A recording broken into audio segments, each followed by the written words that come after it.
Bismillahirrahmanirrahim. Assalamu students. First of all, welcome to my YouTube channel. I hope you all will be fine. Now let's start grade 8 maths exercise 6.2 question number 2. Question number 2 given है simplify by using the quotient law. यानी कि जो हमें दिया है ये value हमने इसका आंसर फाइंड करने हैं. जैसे हमने पहले क्वेश्चन नंबर 1 सॉल्व किया था वो उसमें मल्टीप्लाई था के साइन थे और इसमें डिवाइड के साइन है. उसमें हम लोगों ने प्लस किया था, इसमें हम लोगों ने जो पावर्स होंगे उनको माइनस करना है. माइनस किस तरह से करना है मैं थोड़ा सा आपको ओवरव्यू भी दे दूंगी और उसके अलावा हम लोग इसको सॉल्व करके देखते हैं इसका आंसर किस तरह से आता है. 2 का पार्ट नंबर 1 जो हमें गिवन है 2 की पावर 14 डिवाइड बाई 10. अगर मैं आपको थोड़ा सा वर्क में सॉल्व करके बताऊँ कुछ और ये हमारा किस तरह सॉल्व होता है, तो यहाँ फॉर एग्जांपल ले लें 5 डिवाइड बाई 5 और इसकी पावर 5 है और इसकी पावर 3 है. तो अगर इसको सॉल्व करें तो ये इस तरह सॉल्व होगा. 5 जो है 5 टाइम है तो इसको 5 टाइम ऊपर करेंगे. 5 मल्टीप्लाई 5 मल्टीप्लाई 5 मल्टीप्लाई 5 मल्टीप्लाई 5 और नीचे इसको लिखेंगे तो ये कितना जो है 5 मल्टीप्लाई 5 मल्टीप्लाई 5 मल्टीप्लाई 5. यानी कि ये 5 किससे कटा है, ये इससे और ये इससे ये इससे. पीछे कितने रह गए 5 की पावर 2 रह जाएगी. ठीक है, ये तो इसका मतलब क्या हमने किया कि माइनस किया ना, इसमें इसको इसमें से माइनस किया तो हमारे पास ये वैल्यू है ये. और इसके अलावा एक मेथड ये भी है कि जब हम इसको लिखते हैं तो इसको ऐसे लिखते हैं 5 की पावर 5 और 5 की पावर 3. जब इसको चेंज करते हैं तो 5 एक दफ़ा लिख लेते हैं कॉमन, ऊपर 5 है और नीचे से जब वैल्यू ऊपर जाती है तो ये क्या हो जाती है माइनस. तो 5 माइनस 3 करें तो हमारे पास क्या आंसर आता है 5 की पावर 2. ठीक है, ये दो मेथड होते हैं इसको सॉल्व करने के, लेकिन हम ये दोनों मेथड सॉल्व नहीं करेंगे. डायरेक्टली हमारे कॉन्सेप्ट क्लियर होना चाहिए इस चीज़ के बारे में और हमने माइनस लगाना है. हाँ, अगर हमारे पावर्स के साथ साइन आते हैं तो हमने उसके अकॉर्डिंग क्वेश्चन को सॉल्व करना होगा. बट अगर उसके अकॉर्डिंग साइन नहीं आता, कोई भी साइन नहीं है दोनों वैल्यू के साथ, तो हमने सिंपल माइनस करना है. चलिए अब इसको सॉल्व करते हैं और इनके आंसर देखते हैं. चलिए अब पार्ट 1 का सोल्यूशन देखते हैं.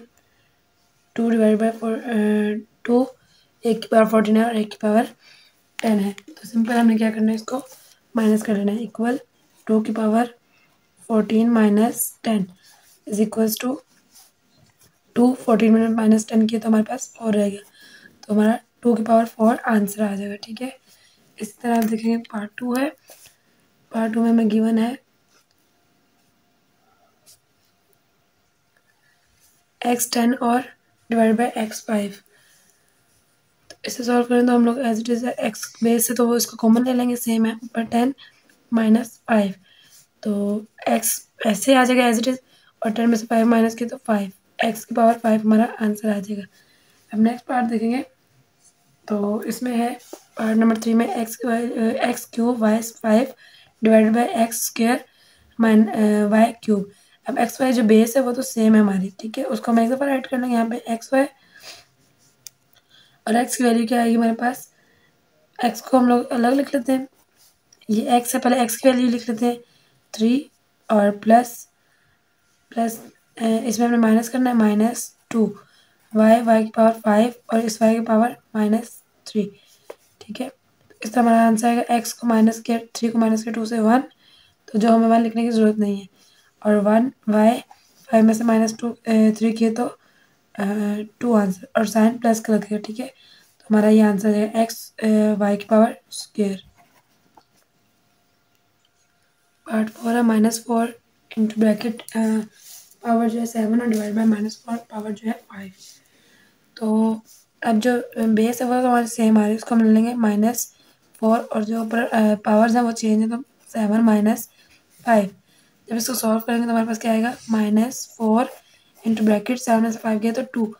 मैंने आपको पहले बताया जब हमारे जो पावर्स है वो इवन हो तो यानी कि नीचे उसका साइन ऑटोमेटिक खत्म हो जाता है. यानी कि 2 दफ़ा है माइनस माइनस तो इसका मतलब क्या होगा वो प्लस हो रहा है. तो प्लस को हमें लिखते नहीं है, ऐसे ही वैल्यू लिखते हैं.